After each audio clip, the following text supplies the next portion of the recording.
Olá, está começando mais um episódio do nosso podcast IFBio. Nele vamos tratar de algumas questões a respeito do comportamento animal. Temos aqui mais uma vez as nossas convidadas, Jaqueline Armidoro e Márcia Dantas, que vão nos ajudar a responder essas questões.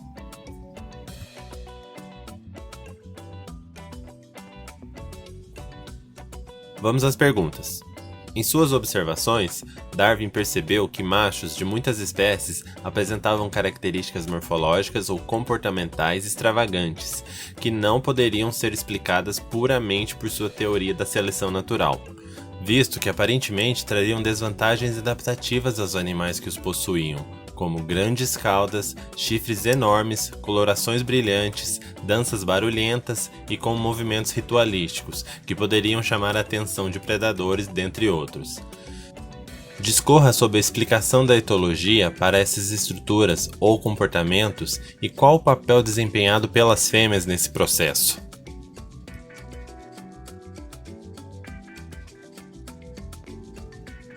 Bom, Darwin propôs uma teoria denominada seleção sexual, para tentar explicar como certas características animais podem ser modeladas evolutivamente pela competição para atrair o sexo oposto. Essa competição tem sido tradicionalmente estudada entre os integrantes do sexo masculino, nos quais ele se expressa por meio de uma série de comportamentos e características morfológicas. Entre os exemplos clássicos do arsenal empregado pelos machos em suas conquistas sexuais estão os ornamentos como as jubas, caudas, chifres, caninos proeminentes e colorações extravagantes. Além disso, as condutas masculinas como cantos ou outras vocalizações, exibições comportamentais e disputas territoriais estão também associadas à atração da atenção das fêmeas. Indivíduos portadores de características e comportamentos mais exuberantes conseguem obter um maior sucesso reprodutivo, pois eles se acasalam com mais frequência e assim produzem uma prole mais numerosa. Contudo, essas características morfológicas e comportamentais podem muitas vezes representar alguns riscos para a sobrevivência ou os custos energéticos mais elevados para os seus portadores. Há evidências de que as fêmeas selecionam ativamente seus parceiros sexuais. Contudo, ainda não se conhecem as implicações de tais escolhas. Em alguns casos, as fêmeas obtêm benefícios diretos, como alimentação, cuidado paternal e acesso a territórios de melhor qualidade. Porém, em outras situações, quando as fêmeas recebem pouco ou nenhum auxílio dos machos para criar a sua prole ou se proteger, as vantagens obtidas são desconhecidas.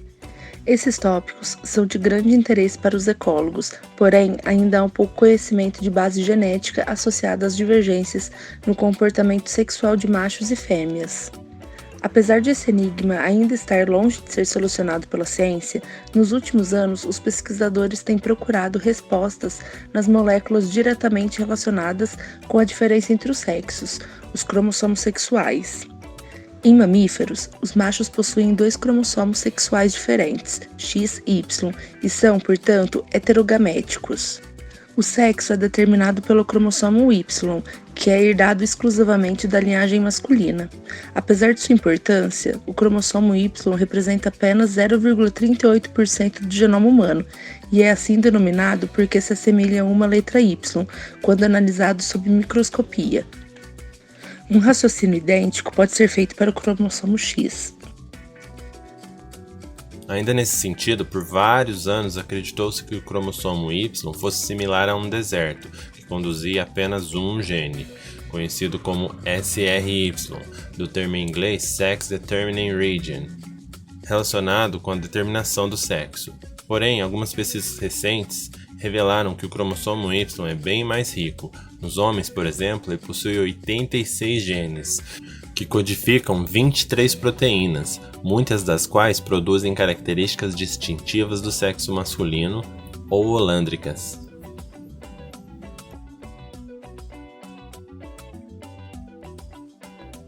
A próxima questão tem relação com o comportamento agonístico. onde se diz que as disputas entre os animais funcionam em uma escalada, com um aumento progressivo na intensidade das agressões. Explica então como e por que isso ocorre. Uma outra característica presente em lutas entre animais é o aumento da intensidade destas à medida que o encontro entre esses animais progride. As lutas são iniciadas com movimentos energeticamente econômicos ou demonstrações de agressividade feitas à distância e com pouca probabilidade de desencadearem o ataque propriamente dito.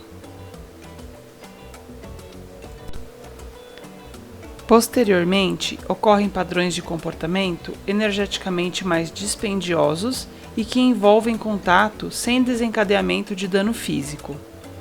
Neste caso, podem ser citadas as lutas de caudas ou os empurrões dos peixes ciclídeos. Finalmente, pode-se chegar a um estágio em que ocorrem ações energeticamente mais intensas e mais perigosas, como mordidas, chutes ou outros ataques. O aumento progressivo da intensidade de luta é descrito como escalada. Em alguns casos, as lutas são intensas desde o início, decrescendo gradualmente até se transformarem em ameaças. Os conflitos podem ser resolvidos quando um participante se retrai em qualquer ponto de sequência na escalada. As ações de baixo impacto existentes no início da luta geralmente levam ao aumento do tamanho aparente dos animais envolvidos, como o eriçamento dos opérculos no caso dos peixes, o achatamento e o alongamento da extensão do corpo nos lagartos, o aumento do volume do corpo em aves, dentre outros. Da mesma forma, pode ocorrer a exposição das armas dos animais, como no caso do alargamento das pinças em crustáceos e das posturas de abertura de boca em iguanas. Quando o contato físico ocorre durante a fase da luta sem danos, são observados empurrões, pegas ou brigas de cauda. As interações dessa natureza garantem que os oponentes avaliem sua força, o que permite que o animal mais fraco desista da luta neste momento. O comportamento apresentado pelo animal perdedor, após se retirar da luta, tende a reduzir seu tamanho aparente, como no caso das salamandras, que achatam-se no chão. E também tem o exemplo de ocultação das suas armas, como os caranguejos, que dobram as suas pinças escondendo-as.